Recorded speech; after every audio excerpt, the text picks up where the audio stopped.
How are you doing today? My name is Rayyan, and today I'll be exploring all the metaphors and the hidden meaning behind Stray. In this video, I'll be relating Stray to real life and see what kind of lessons you can take for this game. I'll also give my own theories of what happened to this apocalyptic world. Anyways, sit back, relax, and enjoy the hidden meaning behind Stray. So start the game with we play as a cat. We come in a little cave and see 3 other cats.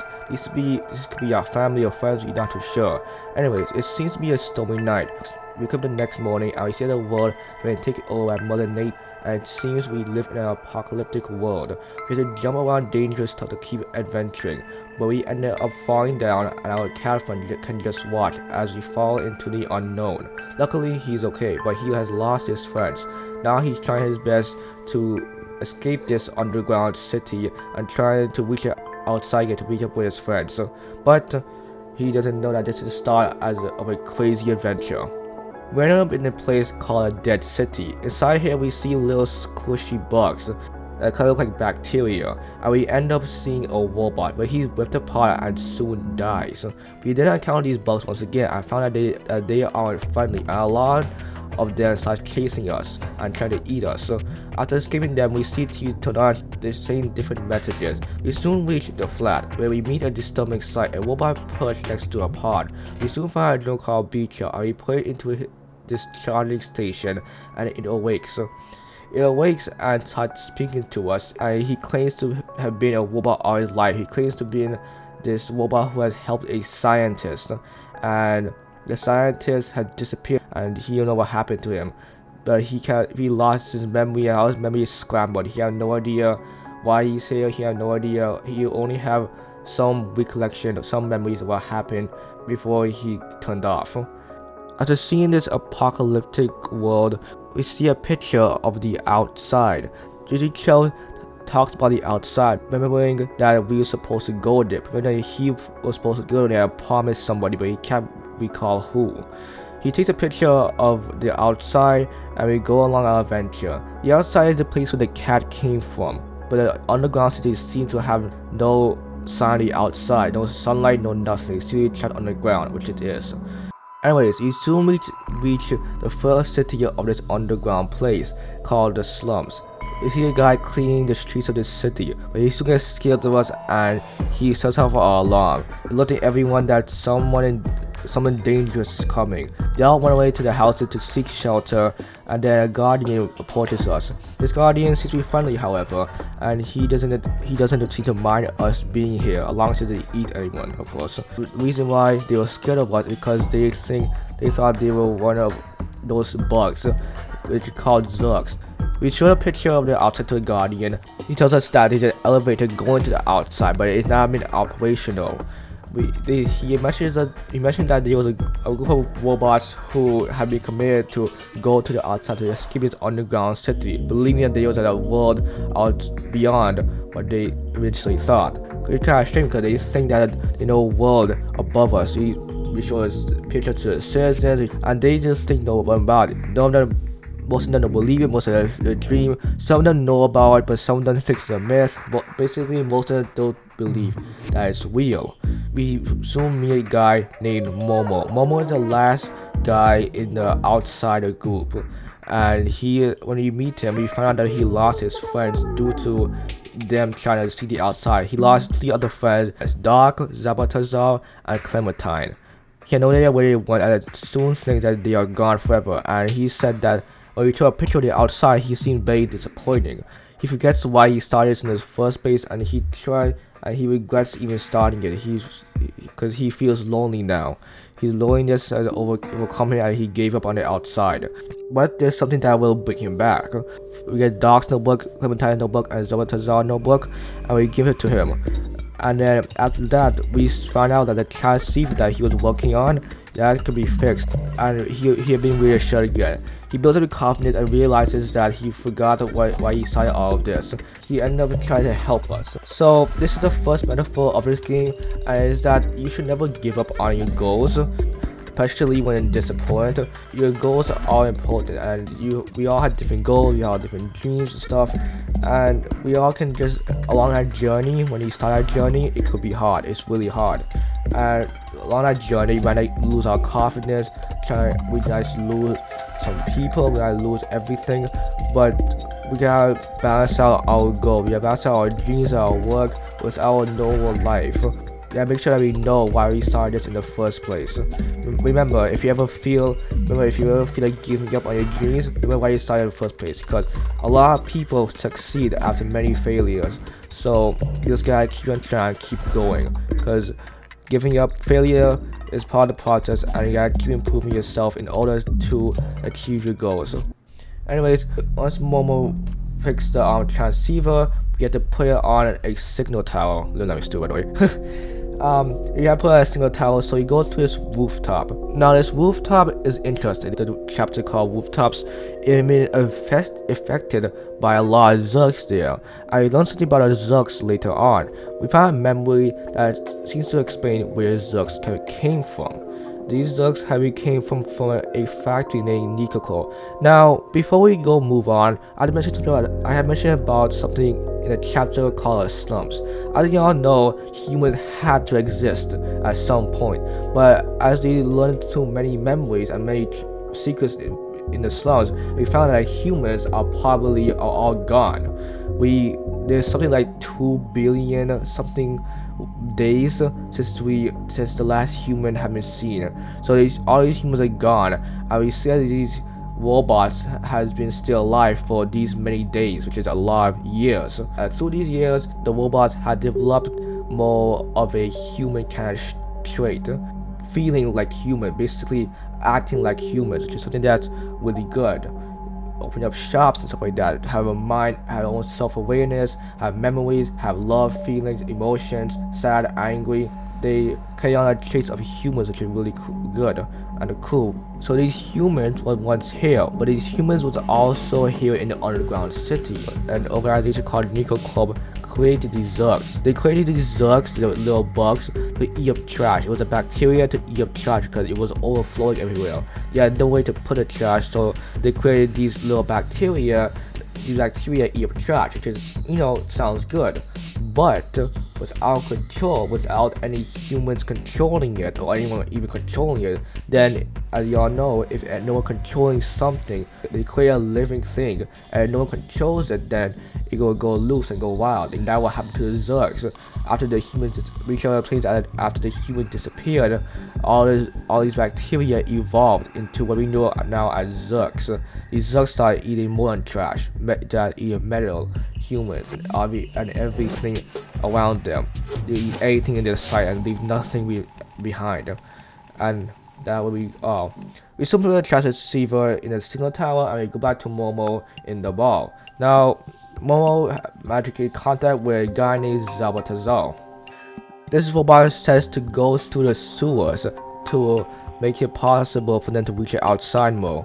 They said that you can go through a sewer, but it's very dangerous. There's a lot of Zurks.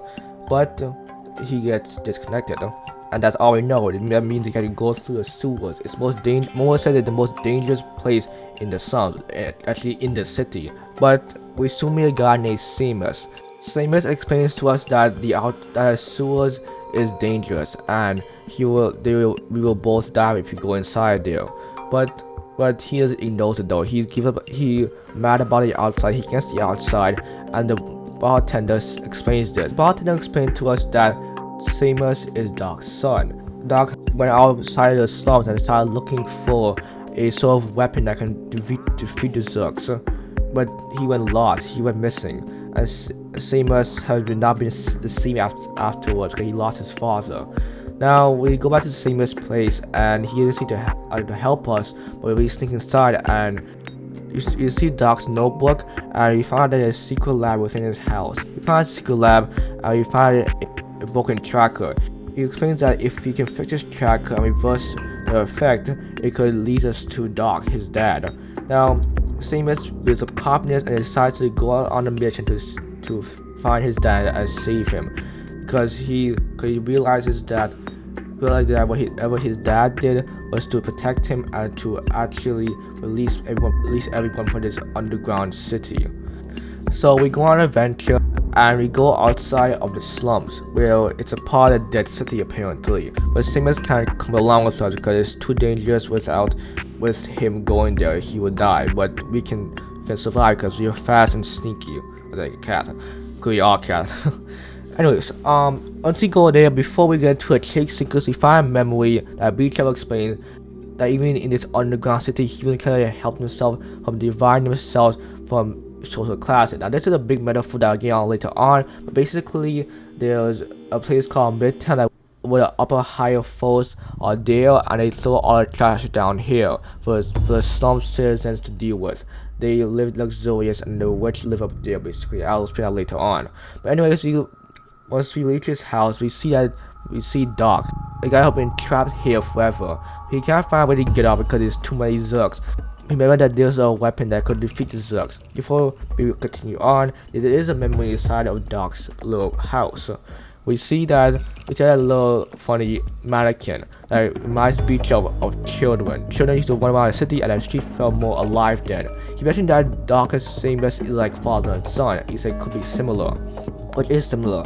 Anyways, we get the weapon working. We escape the dead city, and Doc reunites with his son Seamus. We see that this sort of moment shows how robots can express feelings for other people. So this is similar to what children and humans would have felt. You know how father and children, father and son had this connection together. Robots have evolved into this state where they can express feelings and emotions to them, feeling like Doc and Seamus is a family. I'm not too sure the metaphor now, but I guess the metaphor here is that you really have to really adapt to your own environment, adapt to the environment you are always given to. No matter circumstances, these robots had no humans to follow upon, but they ended up being self-aware, having emotion for themselves, having family, having friends, having bonds, having feelings, all those human traits. And so adapt to the environment you are in. Always try to make the best out of the environment you are in. Try to make the best out of your situation. Try to fix the problems that you have. Try your best to live a good life no matter what environment you are in. It's hard, but it'll be worth it in the end. Anyway, now we save Doc and Seamus. We go with Momo to the sewers.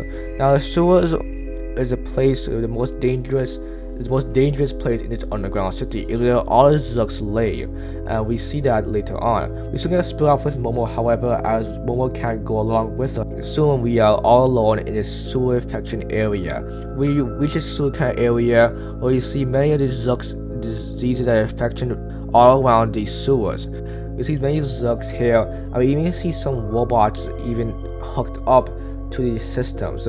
These robots end up look like still alive, but barely alive. Like the Zurks are trying to take information from them. I'll explain it later on. As we go along, we meet many of these sort of eggs. These eggs are where the Zurks are born from. We see a lot of infections and stuff like that. After defeating many of the Zurks, we enter a media disturbing sight. We see a lot of eyes coming out of the wall, looking at us. These eyes are what control the Zurks. After getting the first hold of the eyes, if we go to a little secret over here, we see that Beecher explains that this whole place is a hive mind. We live in one big organism, and these eyes control the Zurks from over here. Before this game, I'm going to explain that it might not be metaphor, but it's still worth explaining, I guess. It is Zurks / the eye. Where are the eyes created from? Now, as you see, we see later on, towards the end of the sewer chapter, you see one of these big eyes, the big eye.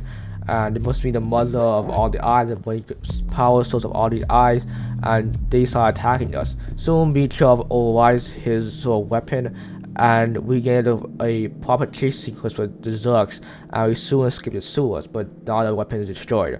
Anyways, these eyes are very mysterious, probably the most mysterious questions, one of the most asked questions. What are the eyes? Who are the eyes? Yes, after watching so many silly videos, these eyes are basically parts of humans, but they're not humans. Basically, what I'm trying to say is that humans are nowhere to be found. If humans seem to be here, where are they? Of course, there could be explanation that the human culture has gone being buried, but would these robots actually bury the humans? Or is there more something sinister going on? What if the robots didn't know what to do with the humans, So many people think that they throw them in the sewers. All the people who died got thrown into the sewers, and these Zurks eat them. However, these Zurks eat them and consume them. These are from human parts, but they controlled by the Zurks. They provide the infection and they control the Zurks. That's the best explanation you could get. I'm not sure it's a metaphor, but I'm pretty sure it's a metaphor in a place where you gotta be safe, you gotta be careful of what you create.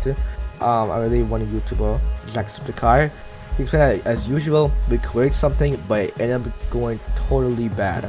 And that could be a metaphor altogether, because apparently he was explaining also that for some reason there had been scientists working on a bacteria that could eat up trash. And whether or not that the developers of this game took inspiration from that, but the Zurks are similar to what the scientists have been working on in real life. A bacteria that could eat up trash, because trash, as you all know, is overloading place. I mean, I'm sure you all heard of oceans being overloaded with trash for some reason. That's also explained that, you know, they keep saying recycling. And recycling is good, of course, but recycling is basically only a small percentage of what you can do to help. And of course, whatever you can do to help, you should help, no matter how small it is. But the problem is that these bigger companies that cause most of the climate change, they have to really try their best to cut down on that. Every one of us, especially those bigger companies, have to really understand that they are part of the climate change as well, and that we see all these signs, we see overheating, we see that the world temperature is rising as the years go on, and that because of climate change, we see ice melting a lot, we see these winter animals like polar bears struggling to survive because of climate change, and we are trying our best to do it as regular citizens, but these bigger companies have to do something about it. We all have to do something about it. We all do our part, we recycle, but also we gotta do other stuff to combat climate change, because it's dangerous. Basically, we know something is wrong, but we don't do anything until it's too late. That's what I'm trying to say. And it's not too late right now, it may seem too late, but it's really not that late. We try our best to do our part, but these bigger companies that produce all this carbon dioxide, produce all this bad stuff, they need to actually find solutions to this sort of problem before climate change get out of control, which is seems like it's getting out of control soon. Anyways, that's the sort of metaphor I guess for the Zurks, mainly, and the eyes. Not really for the eye, but mainly for the Zurks. Now let's move on to Antvillage. We soon find a part that Beetle recalls, and he found that a scientist walked inside there. Basically, I'm going to summarize this. Remember that he was talking about a scientist that he was assisting? Well, he was the scientist. He walked into a pod. He was very sick and he was dying from something. So this was his last hope. He walked into a pod and transformed himself into the network. The network is so a place that controls everything. It controls every technology, every robot, too, probably. And it basically controls all technology in this underground city. And he's been trapped there for hundreds of thousands of years probably. And then he got uploaded into B12, which the cat did by himself. Impressive, actually. Anyways, he had been traumatized about this, but the truth is that B12 is the last human in this sort of world. Now, I'm not too sure if any humans are left in the outside. Maybe they are, but as far as you know right now, that's B12 is the last human. He used to have family, he used to have friends, and he was traumatized about this. I think this has to do something about the metaphor. Had to do something about truth. Truth can sometimes feel relieving, while other times it could feel like something that you have to take in. You spend all night thinking about it. Now, the truth is something that we all need to face one day. We can't run away from the truth, and whatever that truth is, we have to face it.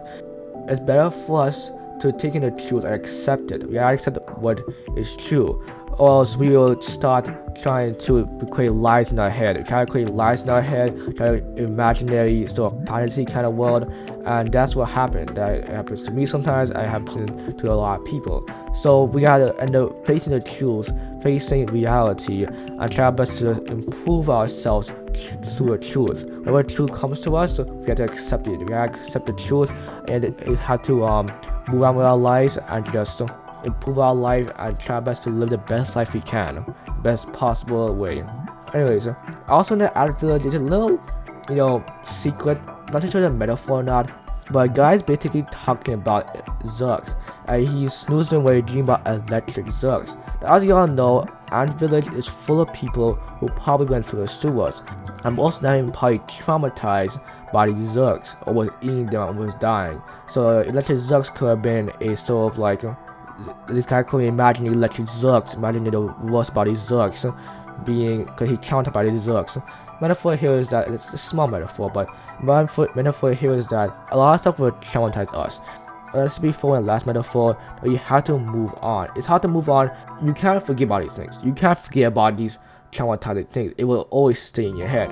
But we have to move on. We have to try our best to keep our mind busy. As before, another metaphor, to improve our life no matter what environment we are in. Traumatizing stuff is always going to happen to us, but we have to learn how to deal with it in our own way. Okay, now we reach Midtown. This is where the higher up class lives, away from all trash and Zurks.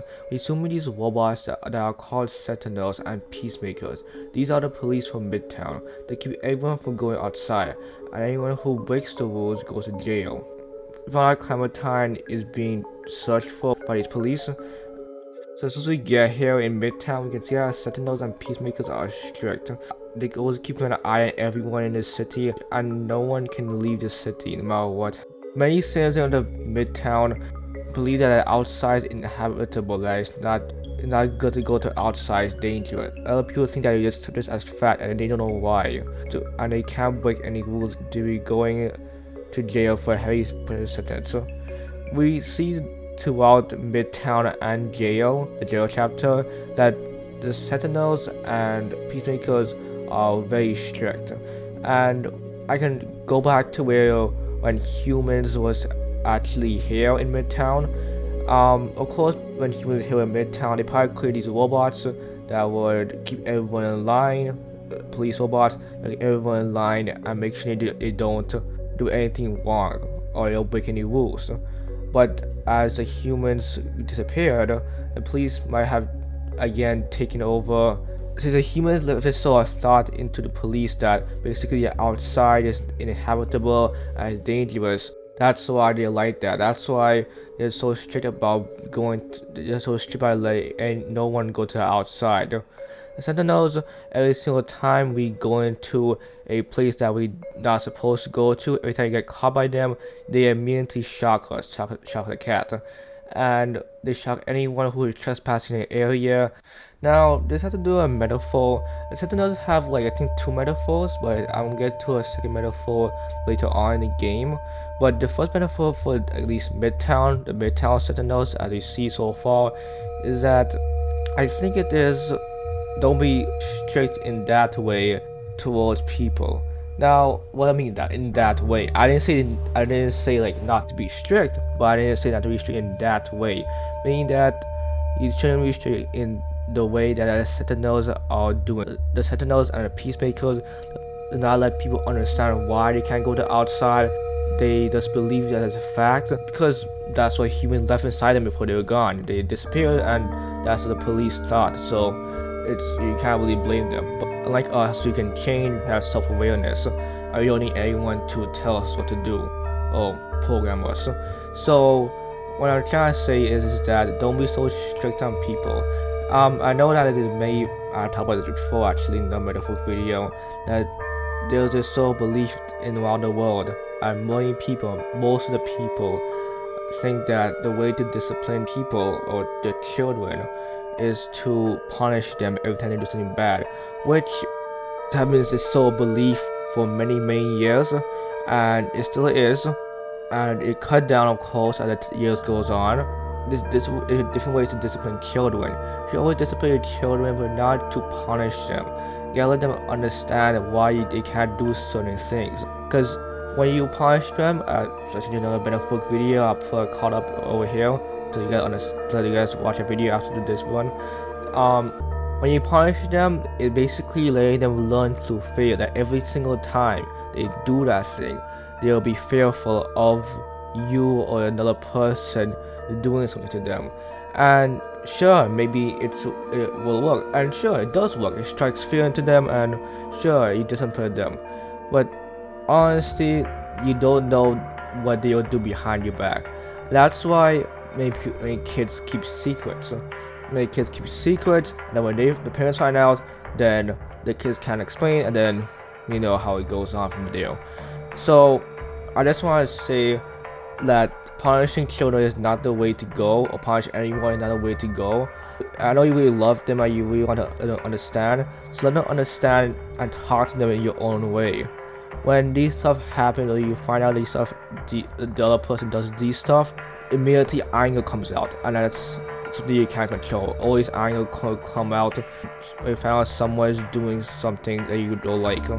Anger gonna come out, and then you gotta really calm down first. What I'm trying to say is that if you have to stay away from them before you get angry and go off at them, I think you best to do that until you come back to your senses, until your angers go away. After that, you can come home, you can go talk to that person. That's all I want to say. Let's go talk to that person, and when you think that will work, of course I can't tell you but if it works or not, because I never tried it before. Honestly, what I see when I experience myself and other people is that many people learn through this fear. I don't understand it because they have to live their own life alone. That's the most important thing I realized. They gonna go on in life alone someday, and they're not gonna understand why they shouldn't do these things. So when they go on a life on their own, when they get their own car, stuff like that, and when they go to these places and go and have fun and go on their own and have their own house and everything, they have no idea why they shouldn't do these things. So you gotta understand why they shouldn't do these things. Not because they just gonna be there.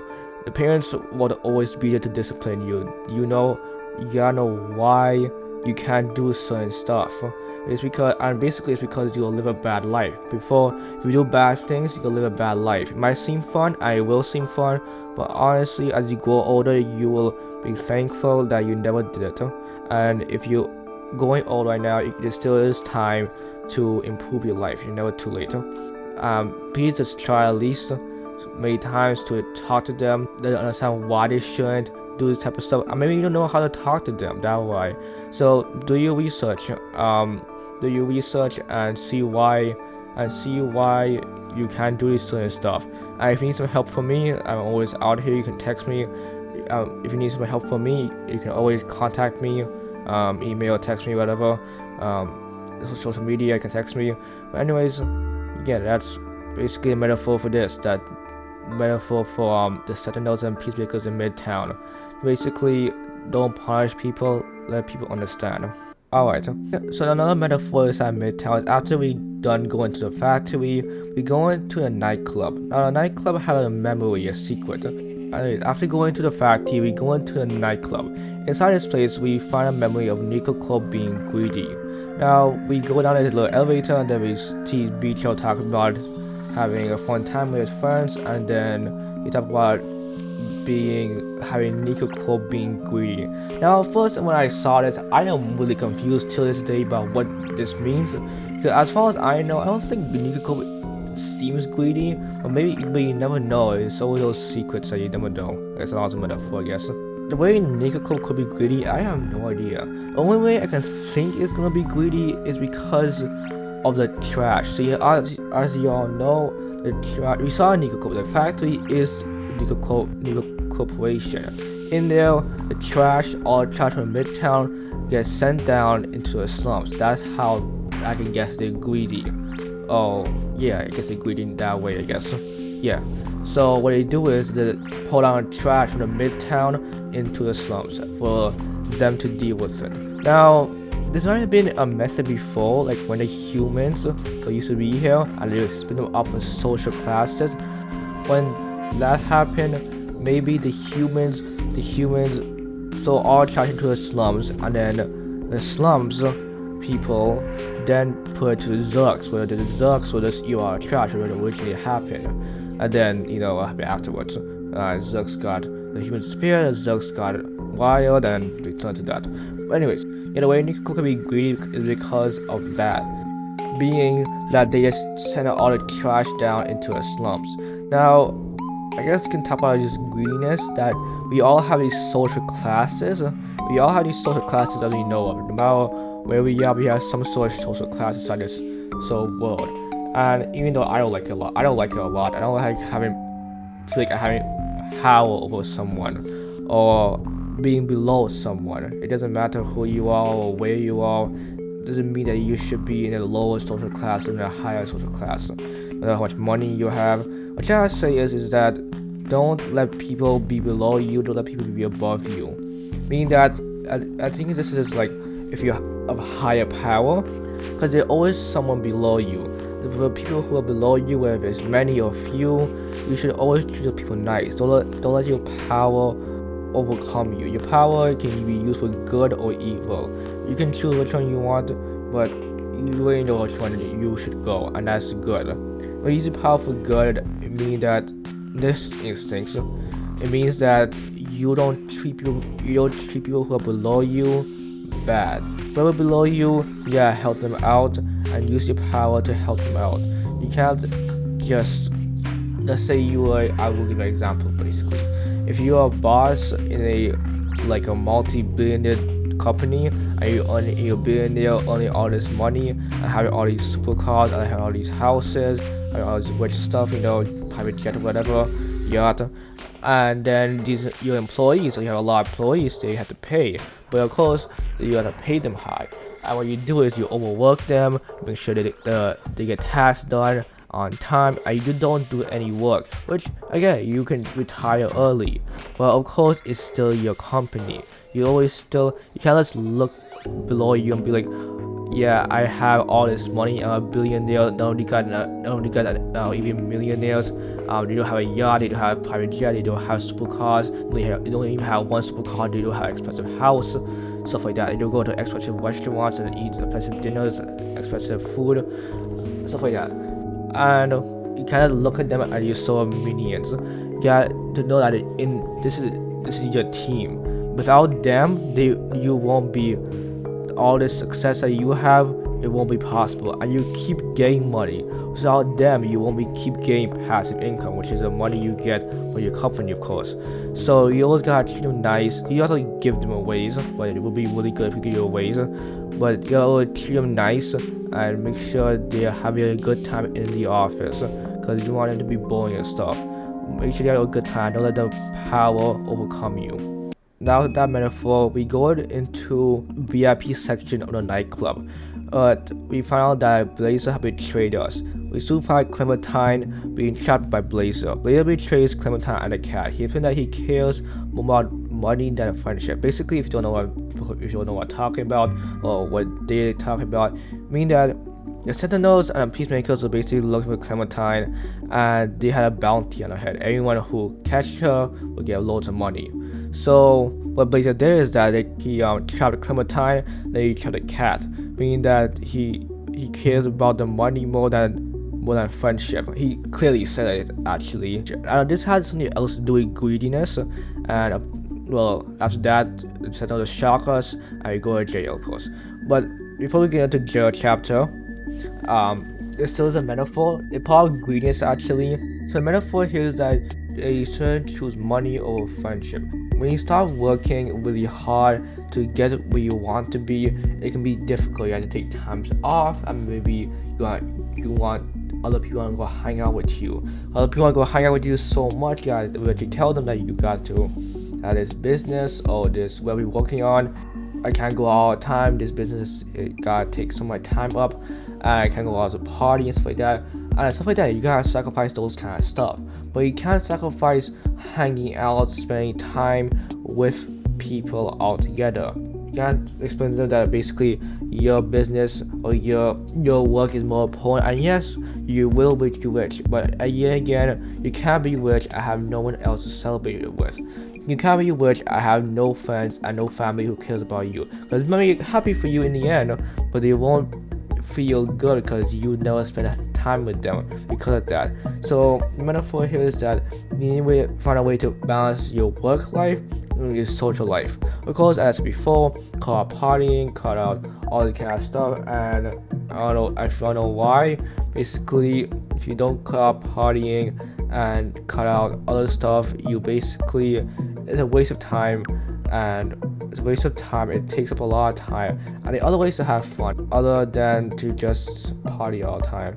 So okay, what I'm trying to say is that don't let money change the way your social life is. You gotta balance out your social life and your work life. There's a time where you work, there's a time where you take a break, there's a time when you socialize, there's a time where you exercise, there's a time for everything. And you gotta find your own time to do certain stuff. On your journey to your dreams, do not forget about your friends, do not forget your family. Even if they don't support you, don't forget about them because they don't know any better. Okay, now time to move on to the jail chapter.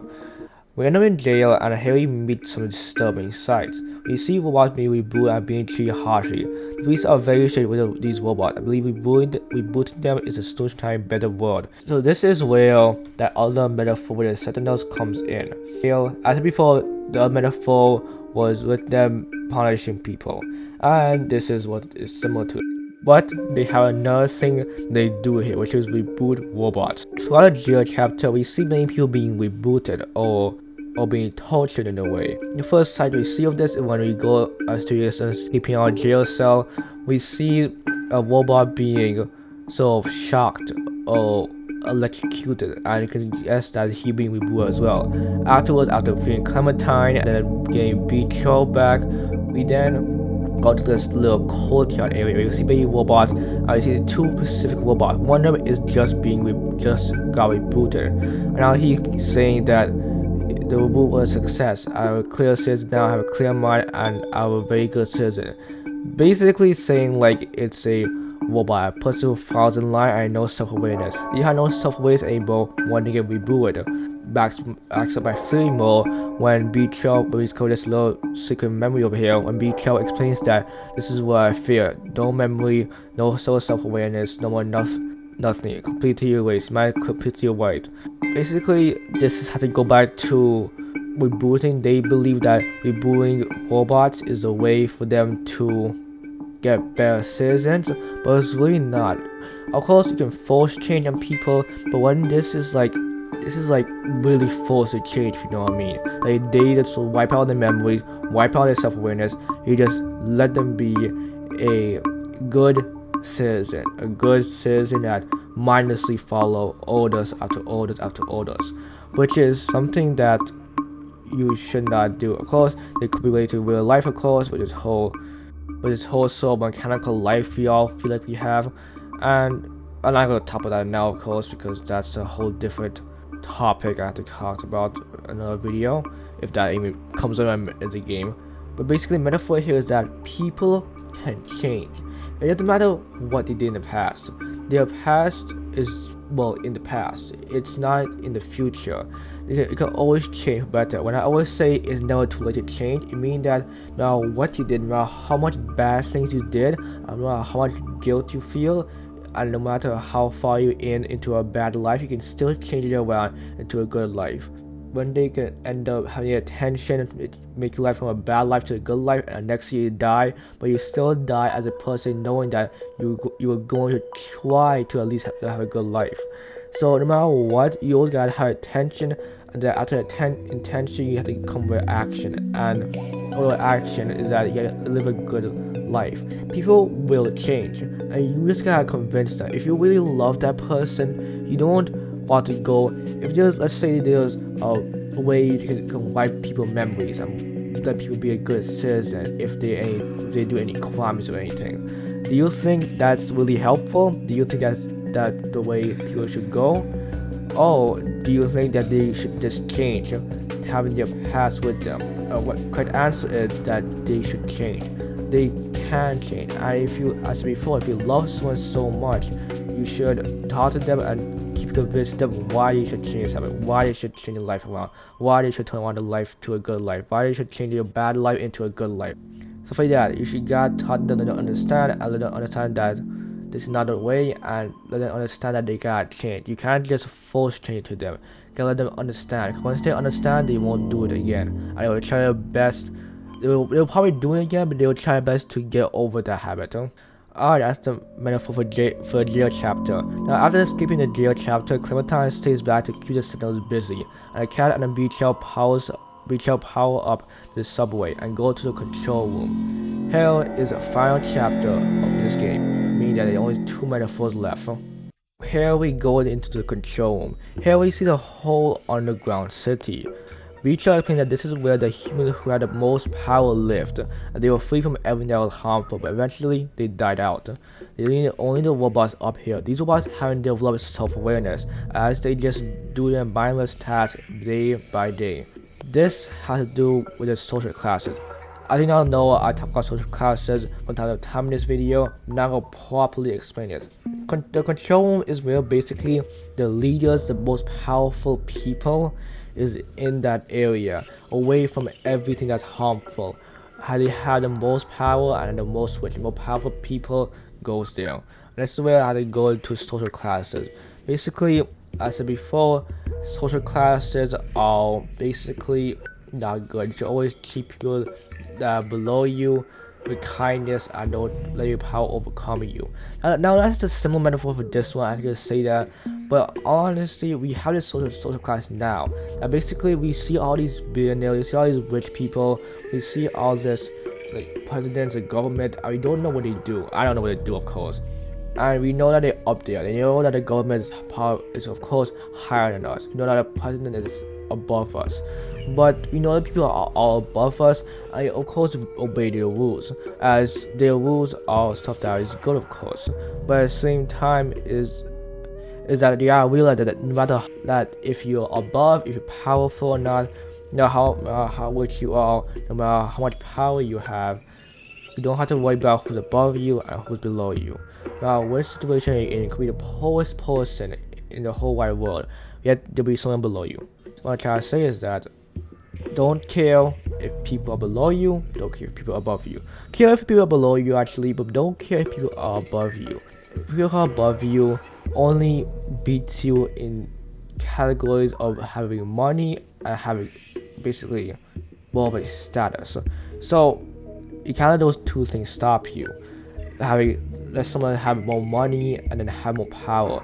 That doesn't, of course, they have more of a access to have more power in terms of military power as well. Of course, you can't worry about people being above you. And I'm not talking to the general public right now, because this is going to the general public right now, that you can't let people fear the people who are above you. Of course, they may have the military access, and they do have the military access, they have the nukes. And of course, secret, they have a lot of nukes on this world, and any time they could have sent it off. But at the same time, it didn't happen. Okay, it didn't happen. Probably never happened, but it never happened. So you can't really be so afraid of people who are above you. Not only the government, not only the people who are in the White House like that.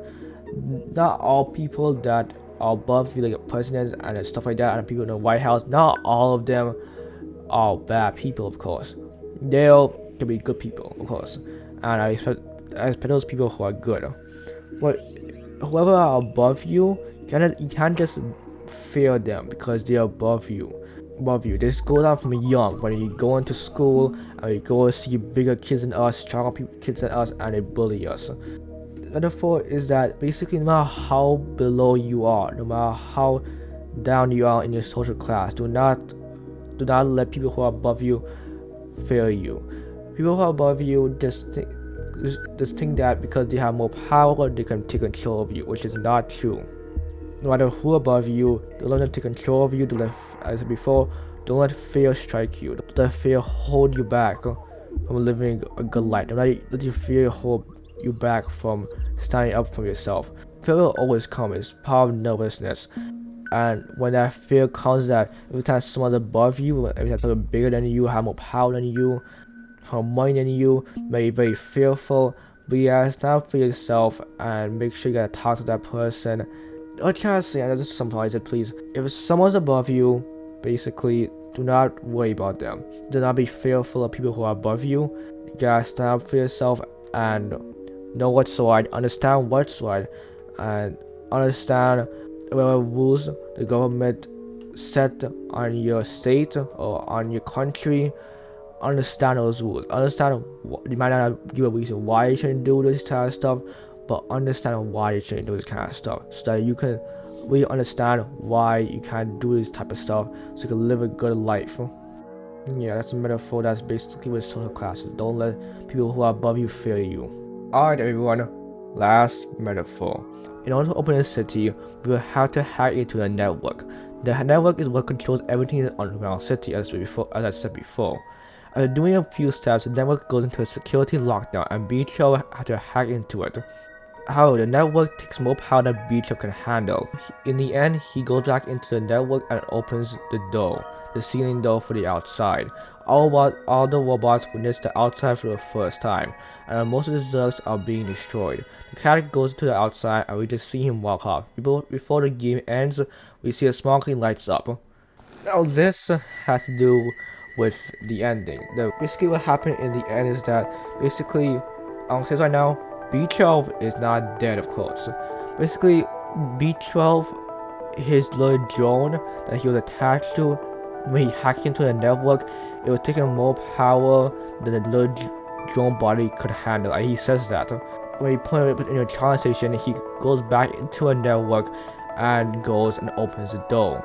The ceiling door, freeing everyone from the underground city, and freeing the cat most importantly. Basically, B12, the robot, went back into the network.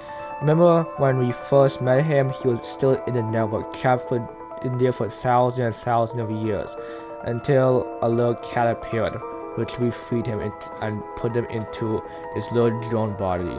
So after that, in the end, he goes back into the network, and that's what that small screen at the end is. After we see the cat goes into the distance, so that small screen lights up, and then that's indicating that B12 is still alive. That's the ending. Now we are on to the last metaphor. I don't know if it's a metaphor or not, but that's me explaining stuff. The humans. The humans are the last thing I want to talk about before I end this video. Of course, the humans, as you all know, I lived here with. Now what happened to them? Basically, as I explained, I'm just going to summarize this basically because I'm tired, and I'm pretty sure this is a really long video, of course. So basically, the humans died from its infection. The outside was inhabitable, meaning that it was very dangerous, and what happened is that they all went to the underground city. Well, I guess most of them, the ones that we know, went to the underground city, formed these robots, and blocked sunlight and make sure no one can go to the outside because it's dangerous and inhabitable. So once that happened, they live in an underground city. And when that happens, the Zurks, they create these little Zurks because they didn't know where to put all the trash. So what they did is they created little Zurks, little bacteria that would eat up all these trash. And of course, the humans died from the infection. Now, of course, this might not be saying that the humans died from the Zurks. No, the humans died from some sort of plague, some sort of infection, as the Beach-Elf explains. They all get dramatically sick and die. And Beach-Elf is one of those people who end up just going into the pod and connecting himself to the network, and then the cat connect him into the little drone body. Basically, they all died from a plague. And I already explained all the metaphors with the humans. I already explained all the metaphors with the humans. You gotta control what you create. I already explained that in the sewers chapter. So I think this is it. This is basically all the metaphors inside Stray. This is the hidden meaning behind Stray. Hopefully you all did enjoy. If I did miss any metaphors, be sure to leave in the comments below so I can know, and you can let other people know as well. And then before I end this video real quickly, I know this video took me over a month. I haven't been uploading, and that's because I basically had this sort of period of time, basically, again, where I got this sort of laziness coming out of me, this sort of burnt out. It first started off as me being burnt out, and then it quickly became me being lazy and me procrastinating a lot. So the reason why I didn't upload for a month is because of that. I basically procrastinate a lot, as I usually do, and I basically was just lazy. At first it was burnt out, it was me being burnt out, and then after it goes on, it was me being lazy and me procrastinating a lot. So yeah, Sorry for a month of no uploads, and now I have to now I have a really tight schedule. That means a lot of videos coming out, but I have to get these videos coming out, meaning that I have to finish very little nightmares. Then I got to do Resident Evil Biohazard playthrough, Resident Evil 7 playthrough. Then I do before Resident Evil video comes out, which is like in a week, less than a week actually. So I got how you can do those two games, which is maybe I will do very little nightmares and Resident Evil 7 on one day, meaning that I have to do double uploads of both series every single day, which is going to be hard. Then after that I gotta do Resident Evil DLC. Then after that I'm going to do Multi Assistant. Then after that I'm going to do Hello Neighbor content. Then after that it will be Hello Neighbor 2 content, and then go up from there. Thank you guys so much for watching. This is all the metaphors and the hidden meaning behind Stray. Hopefully all of you did enjoy. Sorry it took so long again. If you did enjoy, please do like and subscribe to the channel. Our channel reach 500 subscribers by the end of this year. The channel make it. There's only 2 months left in this year. Damn, already it's only 2 The channel please make it at least 300 subscribers at least by the end of this year.